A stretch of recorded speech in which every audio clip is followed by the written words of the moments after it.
নমস্কার বন্ধুরা, আজ আপনারা শুনবেন তারাশঙ্কর বন্দ্যোপাধ্যায় রচিত কালিন্দী উপন্যাসের পরবর্তী পর্ব। তাহলে চলুন শুরু করছি।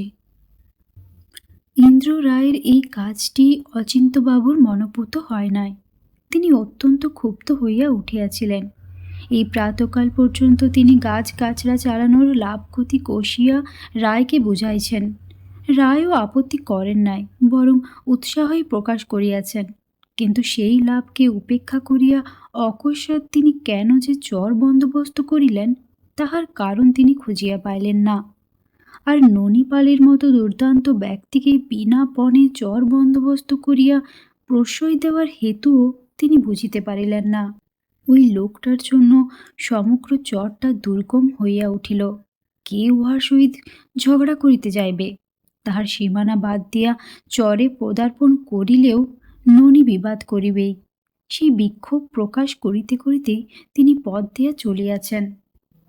হলো, বেশই হলো, উত্তম হলো, খুবই ভালো করলেন।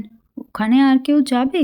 থাকলো ওই সমস্ত জায়গা পড়ে, গেলেই ও গোয়ার চপেটাঘাত না করে ছাড়বে না। বাব্বা, আমি আর যাই? সর্বনাশ! কোন দিন পাষণ্ড আমাকে একেবারে এক চড়ে খুন করে ফেলবে। এক মনেই বকিতে বকিতে তিনি চলিয়াছেন। চক্রবর্তী বাবুদের কাছারির বারান্দায় মজুমদার হাসিয়া তাহাকে প্রশ্ন করিলেন, কি হলো অচিন্ত্যবাবু, হঠাৎ চটে উঠলেন কেন মশাই? হঠাৎ? অচিন্ত্যবাবু যেন ক্ষিপ্ত হইয়া উঠিলেন। হঠাৎ? বলেন কি মশাই, আজ 3 দিন 3 রাত্রি ধরে হিসেব কষে লাভ লোকসান দেখালাম 200% লাভ। কলকাতার 7-8টা ফার্মকে চিঠি লিখলাম 7-8 আনা খরচ করে, আর আপনি বলেন হঠাৎ? মজুমদার বলিলেন, সেসব আমরা কেমন করে? বাধা দিয়া অচিন্ত্যবাবু বলিলেন, ঠিক কথা, আমারই ভুল, কেমন করে জানবেন আপনারা? তবে শুনুন, আপনাদের এই ইন্দ্র রায় মশাই একটা ডেঞ্জারাস গেমে হাত দিয়েছেন। বাঘ নিয়ে খেলা, ননিপাল সাক্ষাৎ একটি ব্যাঘ্র। বলিয়া সবিস্তারে সমগ্র ঘটনাটা বর্ণনা করিয়া পরিশেষে ক্ষোভে দুঃখে ভদ্রলোক প্রায় কাঁদিয়া ফেলিলেন। মশাই, 3টি রাত্রি আমি ঘুমোইনি। 10 রকম করে 10 বার আমি লাভ লোকসান কষে দেখেছি। বেশ ছিলাম, বদহজমটা অনেকটা কমে এসেছিল। এই 3 রাত্রি জেগে আমার বদহজম আবার বেড়ে গেল। কথা বলিতে বলিতেই যেন রোগটা তাহার বাড়িয়া গেল। সঙ্গে সঙ্গে গোটা কয়েক ঠেকুর তুলিয়া তিনি বলিলেন, ভাগসুর লবণ খানিক না খেলে এবার গ্যাস হবে। যাই, তাই খানিকটা খাই গে, গ্যাসে হার্টফেল হওয়া বিচিত্র নয়। ভদ্রলোক উঠিয়া পড়িলেন এবং ক্রমাগত উদ্গার তুলিতে তুলিতে চলিয়া গেলেন। মহেন্দ্র বন্দুক ফেলিয়া গম্ভীরভাবে বলিল, চাবরাশিদের বলে দিন, ননিপাল রায়দের কাছারি থেকে বেরুলেই যেন তাকে ধরে নিয়ে আসে। মনেও মজুমদার খুব ভালো করিয়াই বলিলেন, আদেশের সুরে নয়, অনুরোধ জানাইয়াই বলিলেন, দেখো ননি, এই কাজটা করা তোমার উচিত হবে না। এ আমাদের শরিকে শরিকে বিরোধ, এর মধ্যে তোমার যোগ দেওয়া কি ভালো? ননি নখ দিয়া নখ খুঁটিতে খুঁটিতে বলিল, তা মশাই, এর ভালো মন্দ কি? সম্পত্তি রাখতে গেলেও ঝগড়া, সম্পত্তি করতে গেলেও ঝগড়া। তা ভেবে সম্পত্তি কে আর ছেড়ে দেয় বলুন? মহেন্দ্র গম্ভীর স্বরে বলিল, দেখো ননি, ও সম্পত্তি হলো আমার, ওটা ইন্দ্র রায়ের নয়। তোমাকে আমি বারণ করছি, তুমি এর মধ্যে এসো না। মহেন্দ্রের স্বর গাম্ভীর্যে ননি রুক্ষ হইয়া উঠিল। সে বলিল, সম্পত্তি আপনার, তারই বা ঠিক কি? আমি বলছি, সে তো রায় মশাইও বলেছেন সম্পত্তি তেনার। তিনি মিথ্যে কথা বলছেন, আর আপনি সত্যি বলছেন। ব্যঙ্গ ভরে ননি বলিয়া উঠিল। মহেন্দ্র বলিল, চক্রবর্তী বংশ যেমন নীচ নয়, তারা মিথ্যে কথা বলে না, বুঝলে? ননিপাল প্রস্তুত হইয়াই আসিয়াছিল। ইন্দ্র রায়ের প্রতি কৃতজ্ঞতায় মহেন্দ্রকে অপমান করিবার সংকল্প লইয়াই ডাকিবা মাত্র সে এখানে প্রবেশ করিয়াছিল। সে এবার বলিয়া উঠিল, হ্যাঁ হ্যাঁ, সেসব আমরা খুব জানি। চাগলাটার লোকই জানে, চক্রবর্তী গোষ্ঠীর কথা আবার জানে না কে? মহেন্দ্র রাগে আরক্তিম হইয়া বলিল, কি কি বলছিস তুই? মুখভঙ্গি করিয়া ননি বলিল, বলছি তোমার সৎ মায়ের কথা হে বাপু। বলি যার মা চলে যায়। মুহূর্তে একটা প্রলয় ঘটিয়া গেল। অসহনীয় ক্রোধে মহেন্দ্র আত্মহারা হইয়া অভ্যস্ত হাতে ক্ষিপ্রতার সহিত বন্দুকটা লইয়া টোটা পুরিয়া ঘোড়াটা টানিয়া দিল। ননিপালের মুখের কথা মুখেই থাকিয়া গেল। রক্তাপ্লুত দেহে মুখ গুঁজিয়া সে মাটিতে লুটাইয়া পড়িল। বন্দুকের শব্দে, বারুদের গন্ধে, ধোঁয়ায়, রক্তে সমস্ত কিছু লইয়া সে এক ভীষণ দৃশ্য। মজুমদার যেন নির্বাক মুখ হইয়া গেল। থরথর করিয়া সে কাঁপিতেছিল। মহেন্দ্রও নীরব, কিন্তু সেই প্রথমে নীরবতা ভঙ্গ করিয়া বন্দুকটা হাতে লইয়াই উঠিয়া বলিল, আমি চললাম কাকা, থানায় সারেন্ডার করতে। মজুমদার কিছু একটা বলবার চেষ্টায় বার কয়েক হাত তুলিল, কিন্তু মুখে ভাষা বাহির হইল না। মহেন্দ্র মায়ের সঙ্গে দেখা পর্যন্ত করিল না। চৈত্রের উত্তপ্ত অপরাহ্নে সে দৃঢ় পদক্ষেপেই 6 মাইল দূরবর্তী থানায় আসিয়া বলিল, আমি ননিপাল বলে একটা লোককে গুলি করে মেরেছি। বজ্রের আঘাতের মতো আকস্মিক নির্মম আঘাতে সুনীতির বুকখানা ভাঙিয়া গেলেও তাহার কাঁদিবার উপায় ছিল না। সন্তানের বেদনায় আত্মহারা হইয়া লুটাইয়া পড়িবার শ্রেষ্ঠ স্থান হল স্বামীর আশ্রয়, কিন্তু সেইখানেই সুনীতিকে জীবনের এই কঠিনতম দুঃখকে কঠোর সংযমে নিরুচ্ছ্বসিত স্তব্ধ করিয়া রাখিতে হইল। অপরাহ্নে কাণ্ডটা ঘটিয়া গেল। সুনীতি সমস্ত অপরাহ্নটায় মাটির উপর মুখ গুঁজিয়া মাটির প্রতিমার মতো পড়িয়া রহিলেন। সন্ধ্যাতে তিনি গৃহলক্ষ্মীর সিংহাসনের সম্মুখে ধূপ প্রদীপ পর্যন্ত দিতে উঠলেন না। সন্ধ্যার পরই কিন্তু তাহাকে উঠিয়া বসিতে হইল। মনে পড়িয়া গেল তাহারই উপর একান্ত নির্ভরশীল স্বামীর কথা। এখনও তিনি অন্ধকারে আছেন। দুপুরের পর হইতে এখনও পর্যন্ত তিনি অভুক্ত। যথাসম্ভব আপনাকে সংযত করিয়া সুনীতি রামেশ্বরের গৃহে প্রবেশ করিলেন। বদ্ধ ঘরে গুমোট গরম উঠিতেছিল। প্রদীপ জ্বালিয়া সুনীতি ঘরের জানালা খুলিয়া দিলেন। এতক্ষণ পর্যন্ত তিনি স্বামীর দিকে ফিরিয়া চাহিতে পারেন নাই। স্বামীর মুখ কল্পনা মাত্রেই তাহার হৃদয়াবেগ উচ্ছ্বসিত হইয়া উঠিবার উপক্রম করিতেছিল। এবার কঠিনভাবে মনকে বাঁধিয়া তিনি স্বামীর দিকে ফিরিয়া চাহিলেন। দেখিলেন গভীর আতঙ্কে রামেশ্বরের চোখ দুইটি বিস্ফারিত হইয়া উঠিয়াছে। নিস্পন্দ মাটির পুতুলের মতো বসিয়া আছেন। সুনীতির চোখে চোখ পড়িতেই তিনি আতঙ্কিত চাপা কণ্ঠস্বরে বলিলেন, মহিনকে লুকিয়ে রেখেছ? সুনীতি আর যেন আত্মসংবরণ করিতে পারিতেছিলেন না। দাঁতের উপর দাঁতের পাটি সজোরে টিপিয়া ধরিয়া তিনি স্তব্ধ হইয়া রহিলেন। রামেশ্বর আবার বলিলেন, খুব অন্ধকার ঘরে, কেউ যেন দেখতে না পায়। আবেগের উচ্ছ্বাসটা কোনো মতে সংবরণ করিয়া এবার সুনীতি বলিলেন, কেন? মহি তো আমার অন্যায় কাজ কিছু করেনি, কেন সে লুকিয়ে থাকবে? তুমি জানো না মহি খুন করেছে? খুন জানি, তবে পুলিশে ধরে নিয়ে যাবে যে। সুনীতির বুকে ধীরে ধীরে বল ফিরিয়া আসিতেছিলেন।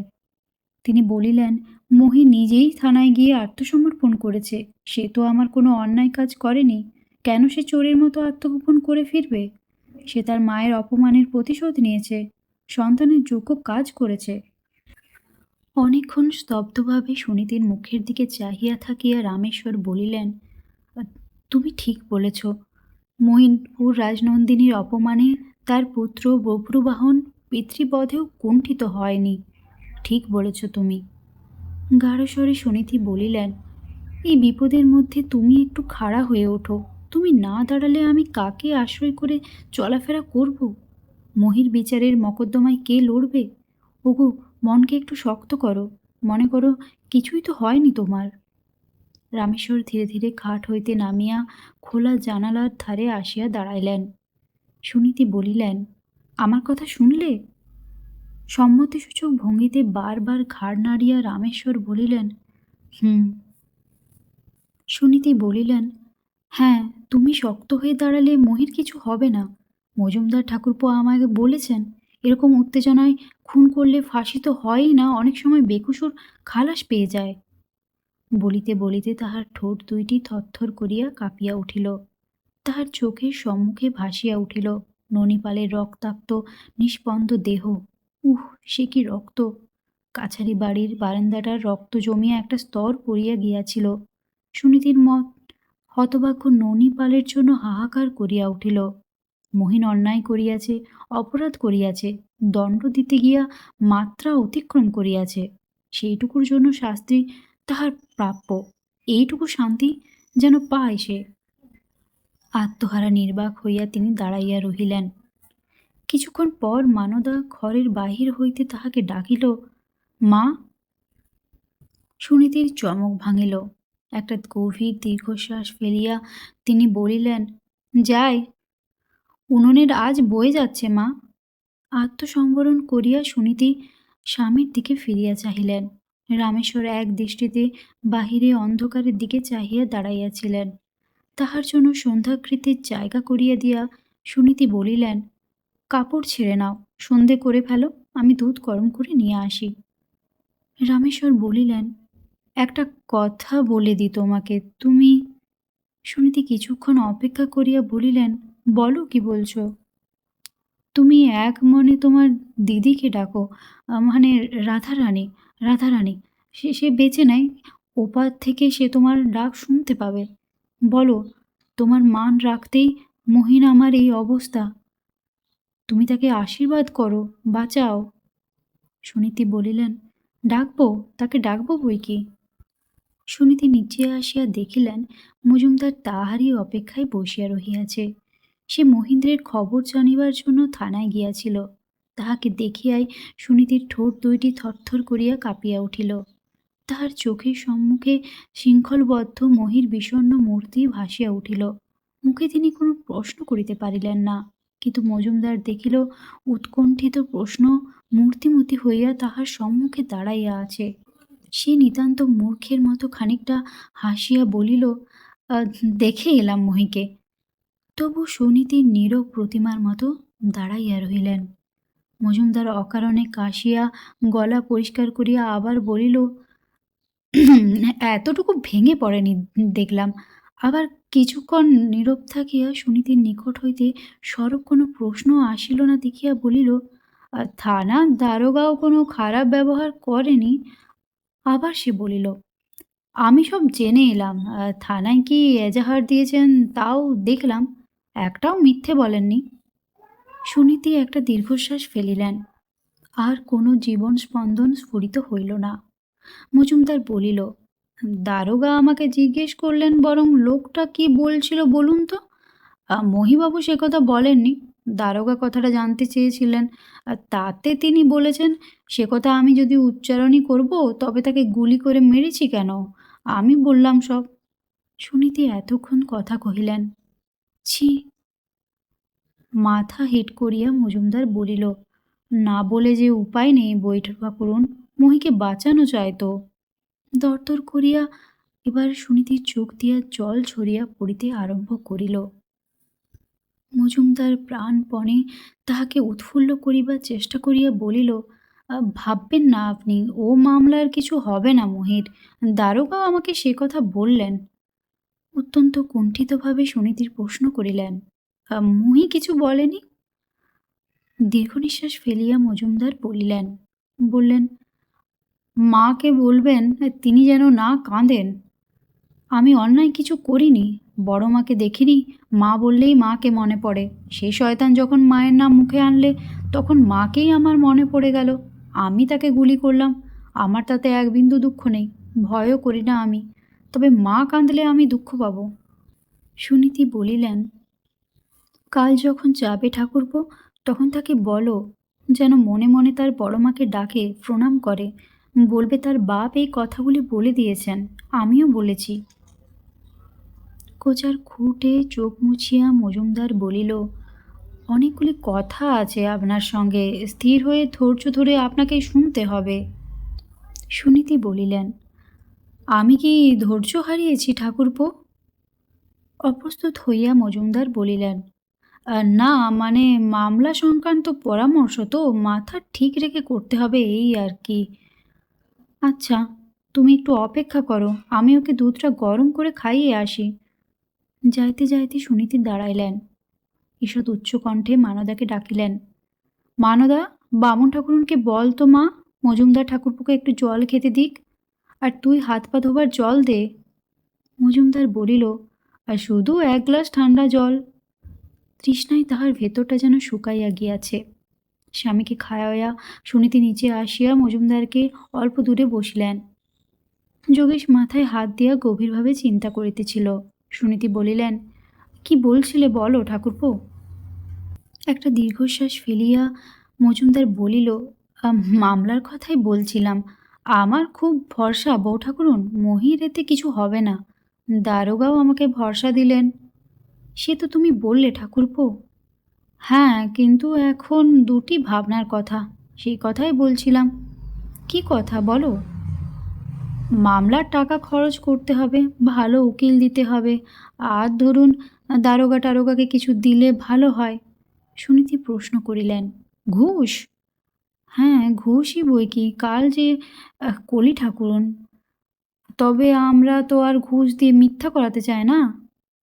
কত টাকা চাই? তা 1000-2 তো বটেই, মামলা খরচ নিয়ে। আমার গহনা আমি দেব ঠাকুরপো, তাই দিয়ে এখন তুমি খরচ চালাও। ইতস্তত করিয়া মজুমদার বলিল, আমি বলছিলাম চটটা বিক্রি করে দিতে, অপয়া জিনিস আর খদ্দেরও রয়েছে। আজই ওখানে একজন মারোয়ারি মহাজন আমাকে বলছিল কথাটা। কিছুক্ষণ চিন্তা করিয়া সুনীতি বলিলেন, ওটা এখন থাক ঠাকুরপো, এখন তুমি গহনা নিয়েই কাজ করো, পরে যা হয় হবে। আর কি বলছিলে বলো। আর একটা কথা বউ ঠাকুরন, এইটা হইল ভয়ের কথা, ছোট রায় মশাই যদি বেঁকে দাঁড়ান। সুনীতি নীরবে মাটির দিকে চাহিয়া বসিয়া রহিলেন। এ কথার উত্তর তিনি দিতে পারলেন না। মজুমদার বলিল, আপনি একবার ওদের বাড়ি যান। সুনীতি নীরব। মজুমদার বলিল, মহির বড় মা ধরুন মাই, কিন্তু তিনি তো রায় মহাশয়ের সহোদরা, ননিপাল তার আশ্রিত, কিন্তু সে কি তার সহোদরার চেয়েও বড়? সুনীতি ধীরে ধীরে বলিলেন, কিন্তু মহি তো তার সহোদরার অপমানে শোধ নিতে এ কাজ করেনি ঠাকুরপো। কিন্তু কথা তো সেই একই। ম্লান হাসি হাসিয়া সুনীতি বলিলেন, একই যদি হয় তবে কৈফিয়ত দেবার জন্য কি আমার যাবার প্রয়োজন আছে ঠাকুরপো? তার মতো লোক এ কথা কি নিজেই বুঝতে পারবেন না? মজুমদার চুপ করিয়া গেল, আর সে বলিবার কথা খুঁজিয়া পাইল না। সুনীতি আবার বলিলেন, যে কাজ মহি করলে ঠাকুরপো, বিনা কারণে সে কাজ করলে ভগবান তাকে ক্ষমা করেন না, কিন্তু যে কারণে সে করেছে সে কারণটা আজ বড় হয়ে কর্মের পাপ হালকা করে দিয়েছে। এ কারণ যে না বুঝবে তাকে কি বলে বোঝাতে যাব আমি? আবার কিছুক্ষণ পর বলিলেন, আর মহির কাছে মহির বড় মা, রায় মহাশয়ের কাছে তার ভগ্নী বড়। মহি মায়ের অপমানে যা করবার করেছে, এখন রায় মহাশয় তার ভগ্নীর জন্য যা করা ভালো মনে করেন করবেন, এতে আর আমি গিয়ে কি করব বলো?